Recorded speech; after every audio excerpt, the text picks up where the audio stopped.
So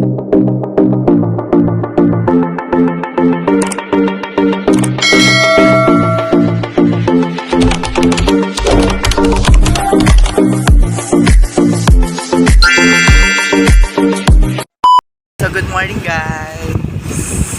Pupunta tayo sa Palawan. Thank you so much Sir Isabelo.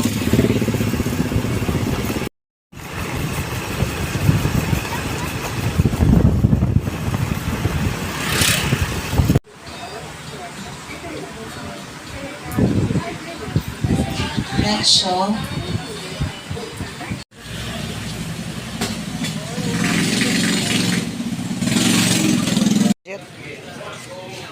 So much sir. Thank you so much Sir Isabelo.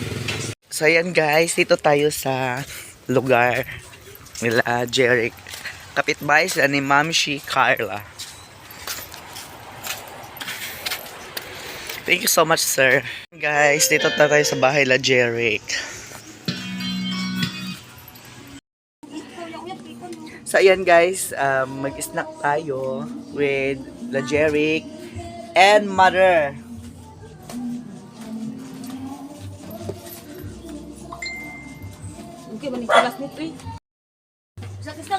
So ayan guys, thank you so much pala kay Sir Isabelo sa snack namin na pizza and soda royal. So kamusta ka Jeric sa imong pag-eskwela sa iyong pag-aaral? Kamusta ka naman? Kamusta bang mga budget, mga project, lahat? Lahat ng mga ano mo, mga event or mga assignment, lahat sa pag-school mo. Ano ang masasabi mo tungkol sa pag-interview natin at bibigyan ka ni Sir Isabelo ng ayuda? Go! Masasabi ko lang is maraming salamat sir dahil andito ka pa rin sa amin, tumutulong, walang sawang pagtulong. Salamat talaga sir at sana ay marami pang taong matutulungan ninyo. At ang masasabi ko lang sa aking pag-aaral, minsan talaga is meron talagang mga project na hindi talaga natin mapipid dahil minsan walang pira dahil. Opo sir, ang importante po sir is budgeting po talaga. Kasi ang lahat ng estudyante ngayon talaga sa college Ay naghihirap na. Financial talaga yung problema. Dahil marami na kasi yung mga gastusin, lalo na ng project dito. Sir, opo si Jeric masipag mag-aaral kasi nagkita kami palagi sa school, kahapon din sa paaralan, nagkita din kami lahat. At yung mga event, kita ko sila din sa kanila nag-PA sila yung Arnis, siguro. Opo sir, kaya ang para sa atin is, maraming salamat po sa ayuda na binigay mo po sa amin po, sir. Thank you, sir. At mother, kamusta mga mother? So, may istorya, pala magbini saya. Ako may istorya.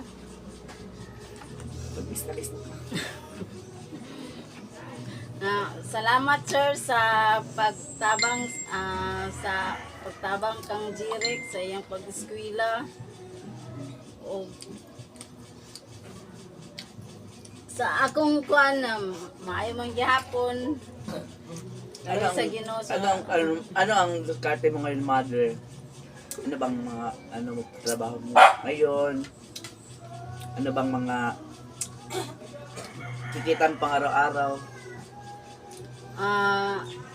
Nanikamot lang ko nga kuan ng may lang kung panlawas para makatrabaho ko sa kada adlaw. Dili ko makunan sa kong agalon. Panimalay raman akong gitrabaho. Sabi po niya, sir, ang trabaho ni mother is kasang bahay, housemaid lang po daw siya sa kapitbahay. Sa kapitbahay po daw sir, housemaid lang po daw si auntie, si mother. Yun ang nidiscarte niya para makapag-aral ang mga kapatid niya, anak niya. Ano po siya sir, masikap din si mother sa pagtatrabaho niya. Kaso naka-absent siya kasi may arthritis din. Kami na dalawa may arthritis. Kamusta man, mother, sa pag-arthritis mo? Naka-absent man ka? Pag arthritis na ako, nang ka-absent taon ko sa kaadlaw ug tunga kay kuan sa tiyak na tiim. Di ko kalakaw. Ngong akong gitamalan karon nga kuan karon tulog ka lingguhan. So, ikaw, Jeric, may klase Ayun, ka ba umiyak na bukas? yung grandma namin, no? Umiyak na. Ayun, Umiyak si mother. tumutuloy yung Tumulo ng luha ni mother, sir. madali.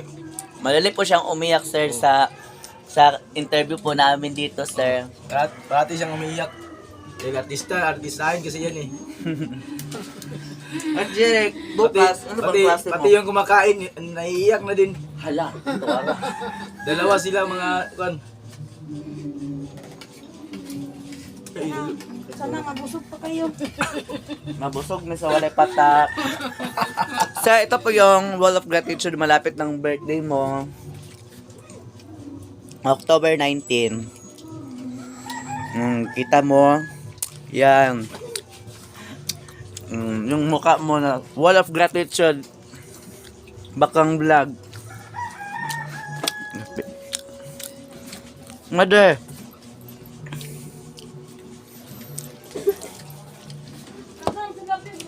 So, Jerry, kasama yung pag-eskwela. Kamusta naman dahil ugma? Kamusta ang mga event?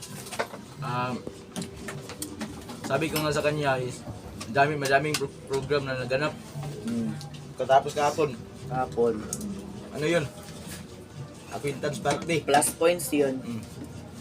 Plus points, tapos, ano po yun, sir? Kung hindi ka mag-attend, wala kang point sa pag-aaral. At yung iba, hindi makasign ako sa pag ng pananak ka ng sa ginang patrabaho ni sa tama. Clearance. Clearance. Wala, hindi po ma-sign yung clearance po, sir, kapag hindi kami nakapunta ng acquaintance. Kasi yun ang rules and regulations sa college po, sir. Aside po dyan, sir, mag-start na kami ng prelim, di ba? Mag-prelim na. Magpili. Nag-prelim na po kami, sir. At mahirap din, diskarte lang. At ano po yun, sir, budgeting always. Kung hindi nanggi ako mag-snack, sir. Diretso na ang umaga, breakfast at lunch kasi ganon ang estudyante kana sa tawag ana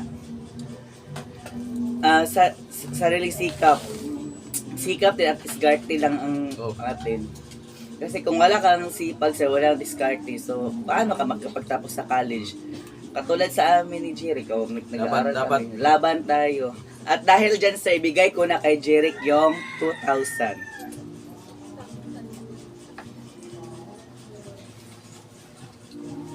Salamat talaga sir sa pagkain mo sir. Dahil nabusog po kami. Nabusog ni sa mga patak, sir. Sir, dahil dyan, ibibigay ko na kay Jeric ang 2,000.